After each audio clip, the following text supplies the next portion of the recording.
ിലേക്ക് സ്വാഗതം. സർക്കാർ വീണ്ടും തുടങ്ങി. അങ്ങനെ പറയാതെ വയ്യ.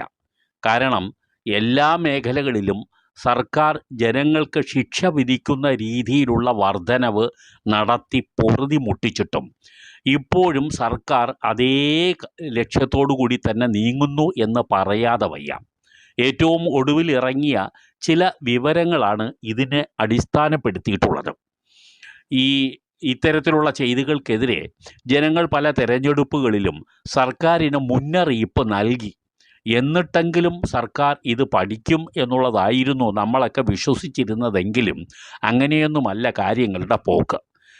ഇപ്പോൾ ഈ അജൈവ മാലിന്യം ശേഖരിക്കുന്നതിന് വേണ്ടിയുള്ള യൂസർ ഫീ വർദ്ധിപ്പിക്കാൻ ഉതകുന്ന ഒരു ഉത്തരവ് മാർഗരേഖയായി സർക്കാരിൻ്റെ കീഴിലുള്ള തദ്ദേശ സ്വയംഭരണ വകുപ്പ് പുറത്തിറക്കിയിരിക്കുകയാണ്.